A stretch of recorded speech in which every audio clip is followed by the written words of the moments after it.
Greetings, Kindred. I am Voivode Maquette, and this is our World of Darkness. And today, on Metaplot Monday, we're going to go over Golconda. Not just the lore sheet, but the overarching storyline, where it came from, what it is, and if vampires can truly attain to this mystical state promised by God. The Book of Nod says that Golconda is a mystical state of enlightenment where a vampire is no longer subject to the beast.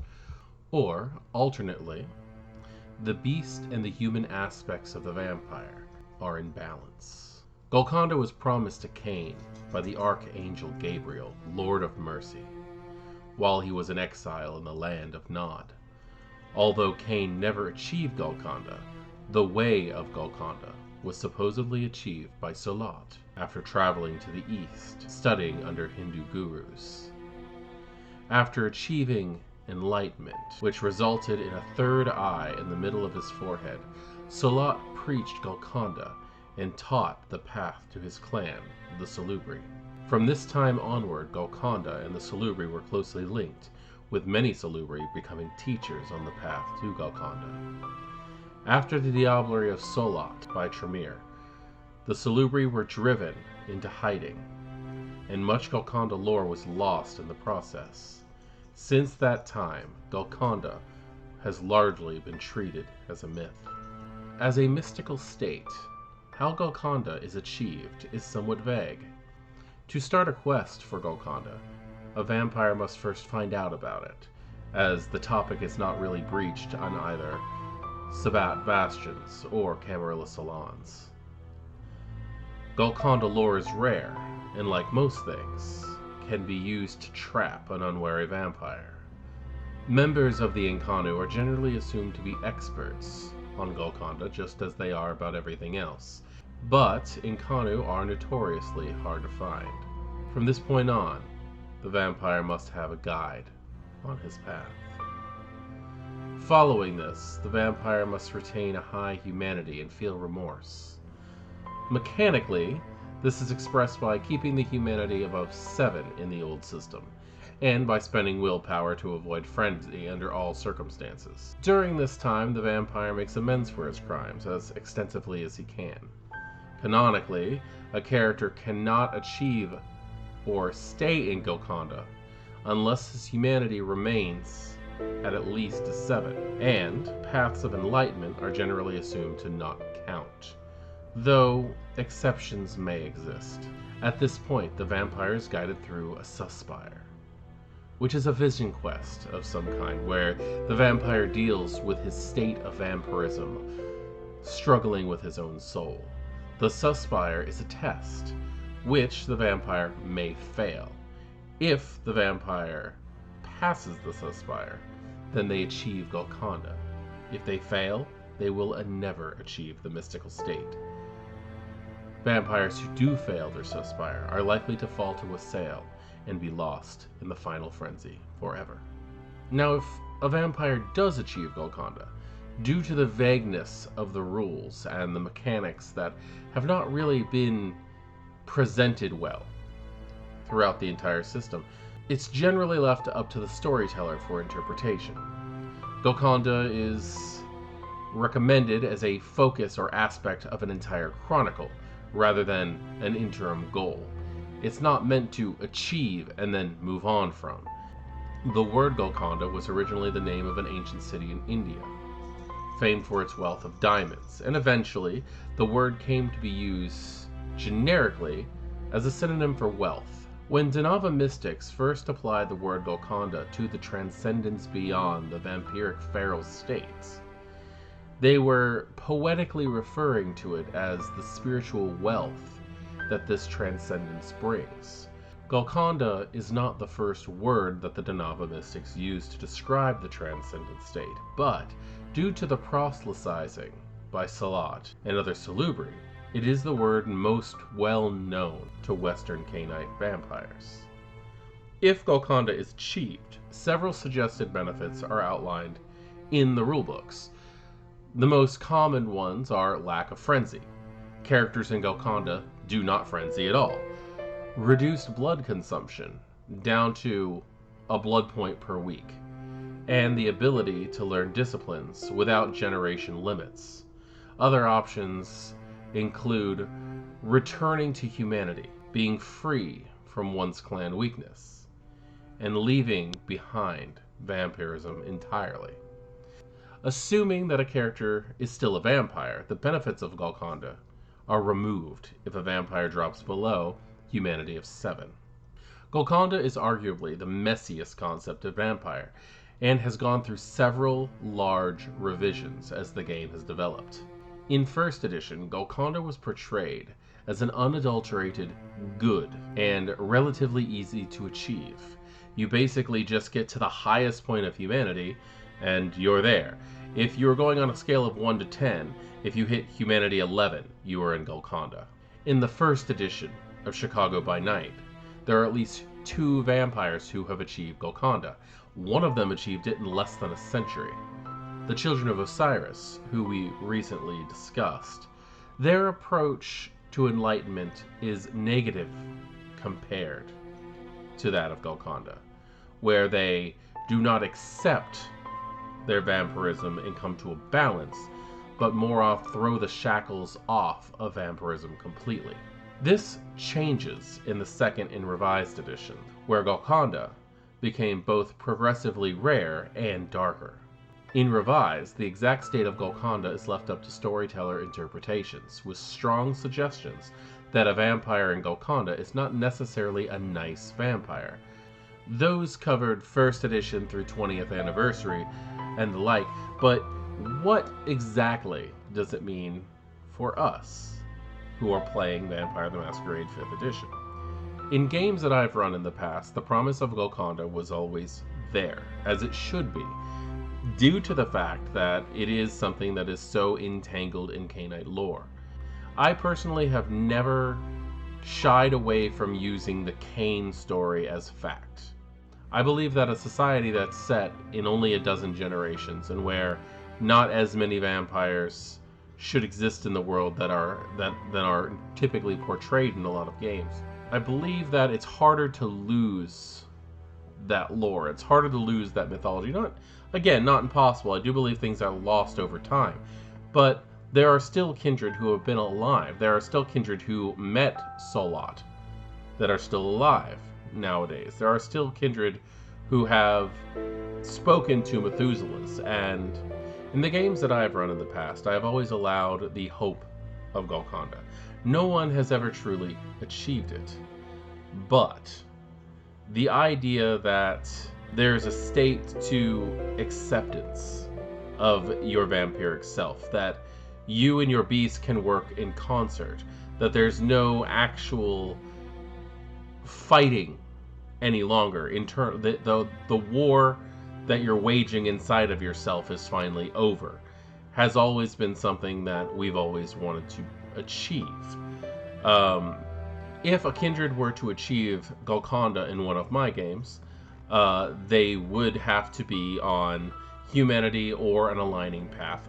The benefits would include waking up for the week using 1 blood trait instead of 1 blood trait a night, being able to learn disciplines past generational caps with no limit, and also being able to learn disciplines just by sight and not by needing to acclimate blood. The idea is that eventually you become the Grand Caitiff, is that you do not have, you're not bound to what a clan is any longer, and you're also not bound to being a beast, because you're now working with that monster inside of you in a mutually beneficial progression. The beast has accepted you, and you have accepted the beast. What 5th edition has done with Golconda thus far has turned it into a wonderful lore sheet, which you can purchase for 1 to 5 experience traits. Most vampires claim it's a mythical state of enlightenment, but some few claim to have reached the fabled state of Golconda, or known of others who have managed it. Supposedly discovered by an ancient vampire named Solot, Golconda is a state of perfect equilibrium between humanity and the beast.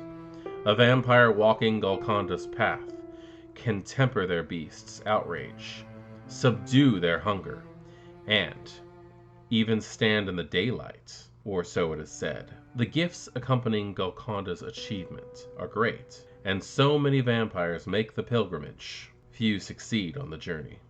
The route to reaching the state of Golconda has never been accurately recorded. Indeed, Salat's followers claim the journey is different for every vampire, dependent on their sins. What Golconda does to a vampire once they reach it is also disputed. Some claim it leads to a state of perfect serenity, while others say it makes a vampire into a cold-blooded shark of a predator, no longer susceptible to mindless rage, but just as hungry for blood.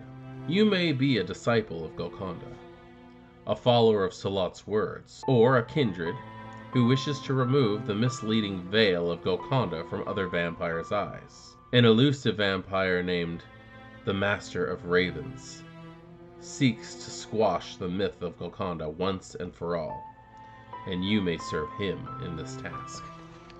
So, 5th edition has taken it and continued the vague mythos of it. I do like how it says that a vampire named Salat. It kind of implies that the further we go in time, the fact that most of the elders are now gone due to the beckoning, it's almost implying that he may have just been a Methuselah. Not saying that he was in canon, but saying that he was in rumor at that point. That so much has changed due to the beckoning and due to other events in Kindred life. The fact that this game is primarily meant to be played as a neonate, getting used to the new world of vampirism, that you might not exactly hear the concept of Salat, the antediluvian, right away. And I do enjoy that. I also like the fact that it goes into saying that accepting yourself as a vampire is not exactly turning yourself into a good guy. Now, it is stated that the angel Gabriel, which, depending on the source that you read, either Gabriel or Uriel, is the angel of death. If this is a path given to Cain and his children from the angel of death, is it possible that God, or the archangel of death, death himself, may very well have been trying to create a emissary on Earth, someone who would be able to handle the job without feeling bad about it, someone who could go to work on thinning the herd. So, is Golconda just you're a vampire, deal with it, acceptance, stop fighting amongst yourselves, stop tearing yourself apart from the inside, and do your job as someone who is meant to bring death to the world? Now, considering the fact that Golconda was originally, in myth, meant to be the path of one vampire, then it's not too hard to accept that perhaps, with the number of humans that were starting to appear on Earth, that they were looking for an easier way to keep the numbers down. If you invest one experience trait into this lore sheet, you get the seeds of Golconda.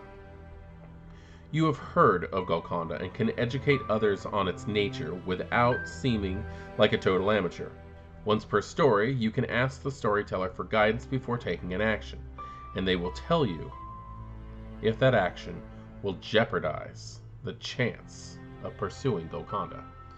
So you have a basic knowledge of whether or not your actions will morally impact a quest on Golconda. Now, it does say you can ask your storyteller for guidance before taking an action, but I don't see how you would not be able to do that for others as well. If you have someone who's in your group who let's just go ahead and say that there's a coterie that's gotten together, and they've all decided we're gonna buckle down and get Golconda, and that's gonna be the Chronicle.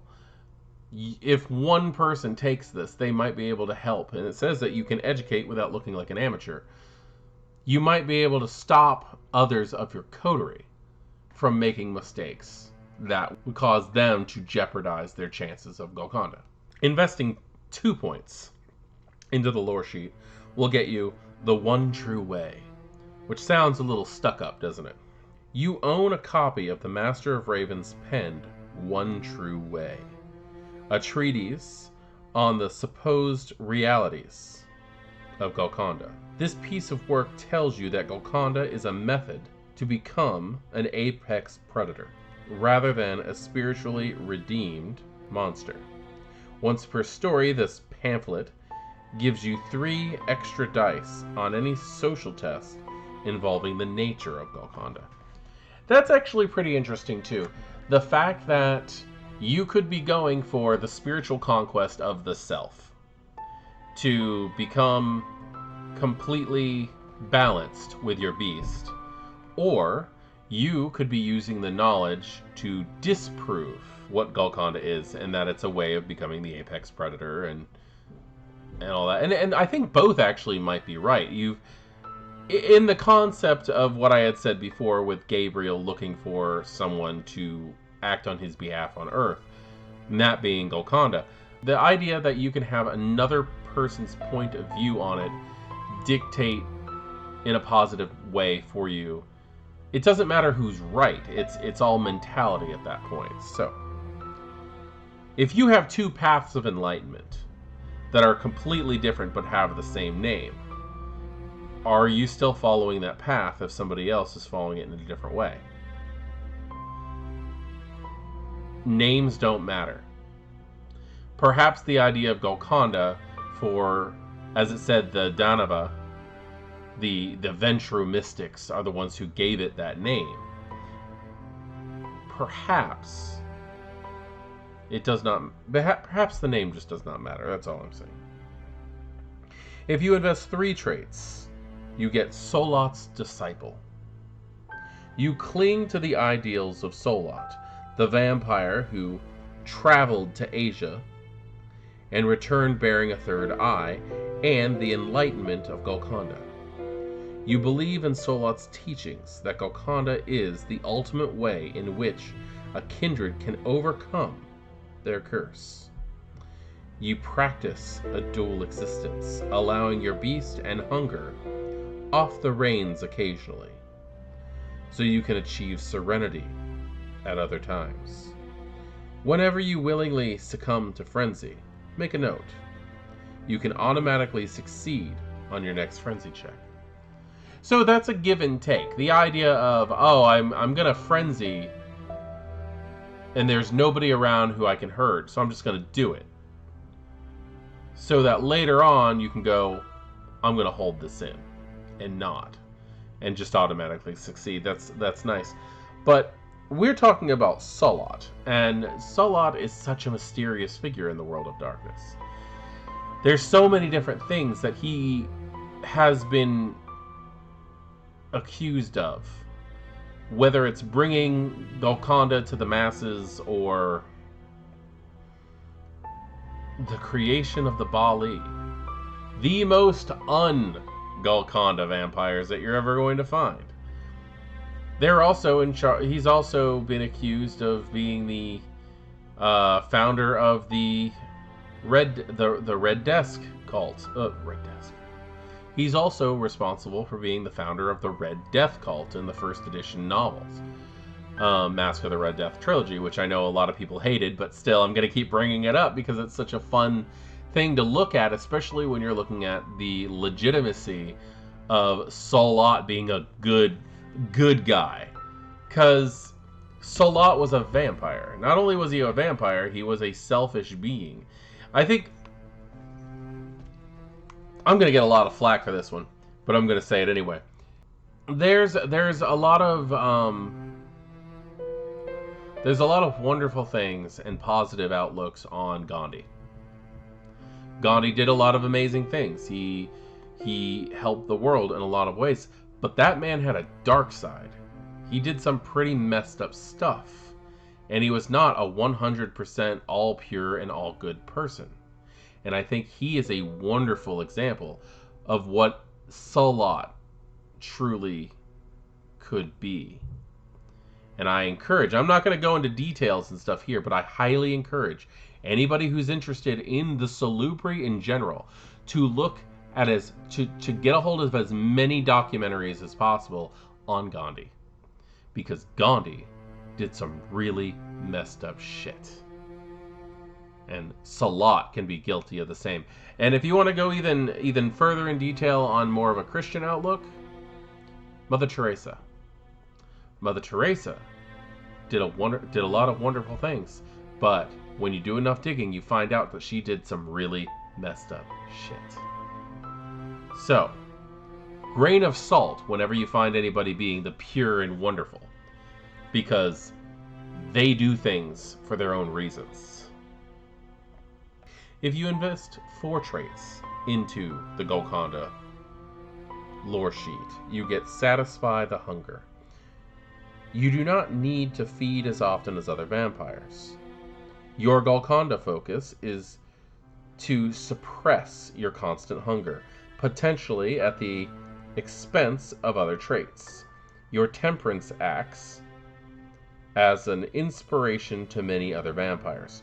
Once per session, you may lower your hunger by 1, but not below 1 without feeding. So that's pretty interesting. You can basically just go, I'm not hungry. You basically go on a vampiric fast due to your thought process of being a vampire. And due to your thought process on being on Golconda. But I have to say, I just enjoy the wording, your Golconda focus. Which tells me that there are other Golconda focuses. You are trying to become the perfect predator or the most balanced being for you. Now, 5, and this one's a little strange. It's if you invest 5 XP traits into the Golconda lore sheet, you get Greet the Sun. And this one is, it mentions an aspect of Golconda that I never truly enjoyed, that I never truly liked. I don't like the idea of, you're a vampire, you've reached balance of being a vampire, go in the sun. I think that's a lot of bullshit. I don't think that Golconda leads to you to become human. I don't think that it leads to you to allow I don't think it leads to you to become human or become more human. I think it leads to you to becoming balanced, where you are equal human as you are beast. But Greet the Sun states, you know Golconda's secrets. You may be incapable of walking the path forever, but for as long as you do, you can brave full daylight without suffering harm.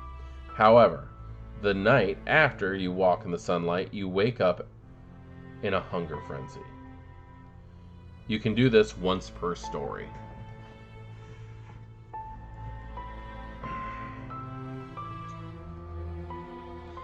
Being able to choose a frenzy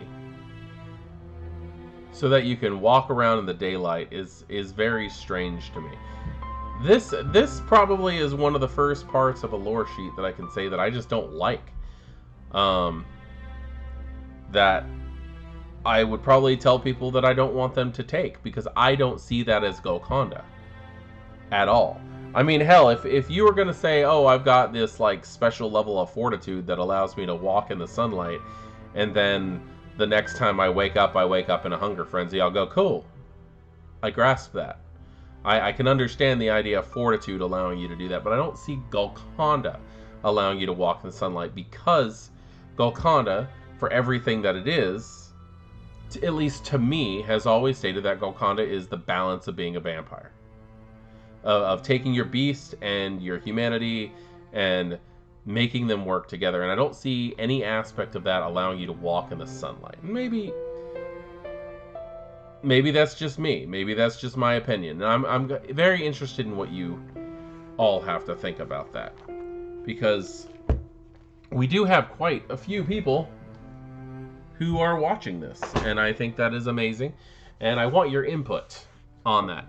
What have you used Golconda for in the past? Has anybody ever achieved Golconda in one of your games? The first time I had ever heard of Golconda in a game that I was playing in, I had played in it for several years. It was the first game that I had ever played in. Several might be a bit much. It was a few. Maybe about 3 years or so into a game that I was playing in, there was a Malkavian character who realized that he was responsible for everything that was going on bad in the game. He wasn't even trying, it was just him. And he killed himself. It was a to save everybody, I'm going to take myself out moment. And he did not die. Which was really good. I have to say that. I don't endorse the idea of running pro-suicide plot lines for any reason whatsoever. But I watched this player sit off to the side with a storyteller next to him, where they had an in-depth conversation in and out of character, where they went through the ramifications of everything that was going on, and in character, I watched this guy take a gun and put it in his mouth, and shed tears for it, out of character. He was very upset.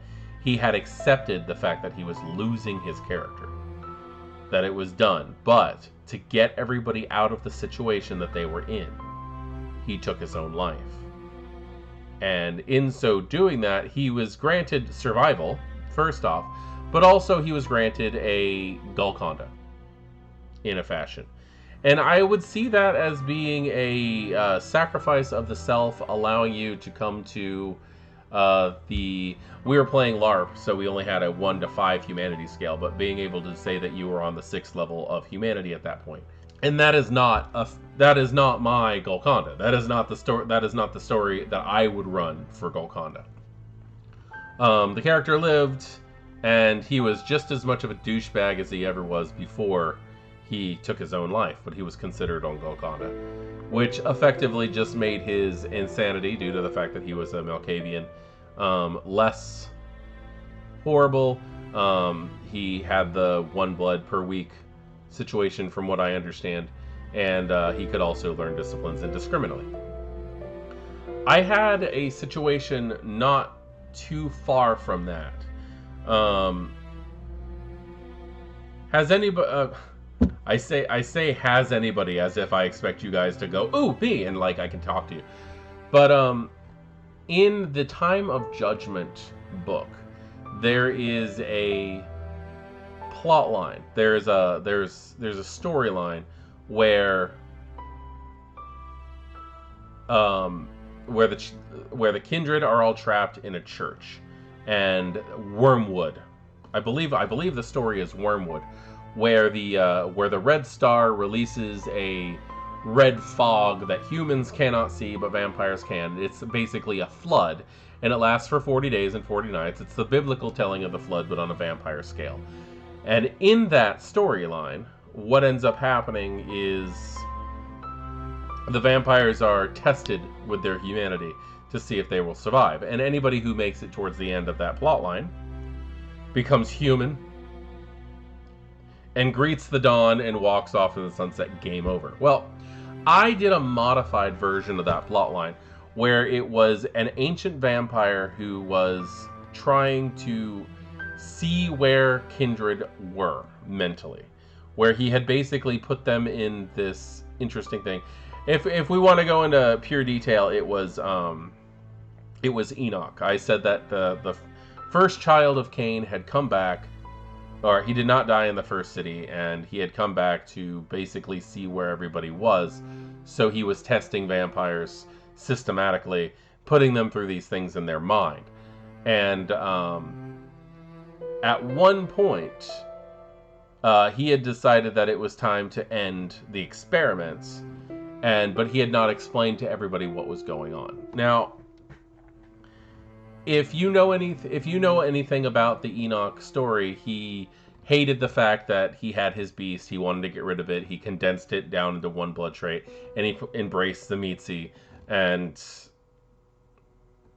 we get the Mitzi at that point.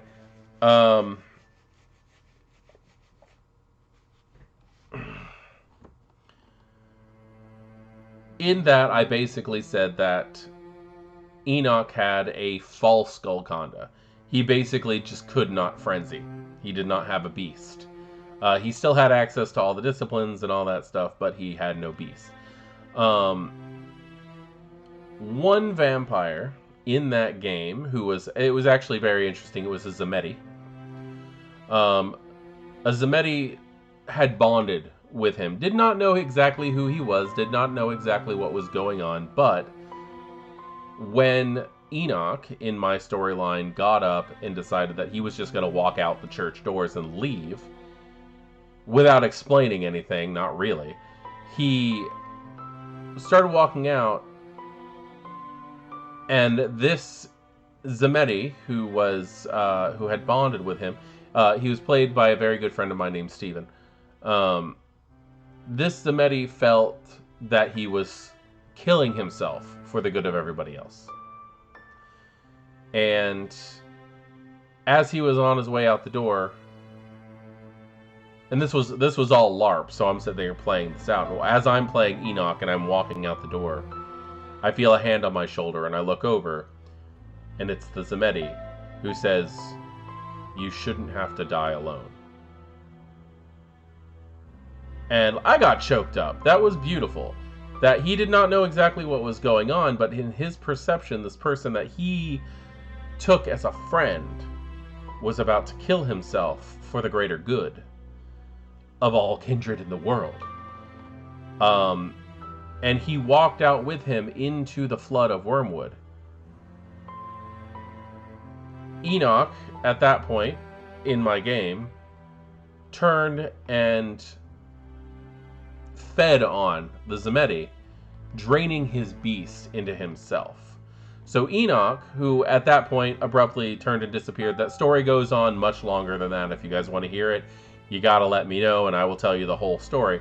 But he took his beast, and I gave that Zemeti, no beast. And I also took away his clan curse, because it was a very interesting thing. Very interesting thing. What ended up happening was I had a Zemeti who, when he was healed, every time he healed, I threw a test to see if his clan weakness would heal up. Basically, all the rot and the scars and everything that made him a Zemeti would eventually go away. And he still had access to all of his powers and all that stuff. He had access to learning other disciplines. He did not have a release on his cap, on his generation cap. He was still the generation that he was, and that was it. But he did not frenzy. He could not be made to frenzy using like animalism and things like that. And his clan weakness disappeared. It was a beautiful story. It was very touching. And I would love to tell it if anybody's interested. But enough wasting your time. That false Golconda was something that I brought on into the game, which really only affected one player, and he enjoyed it.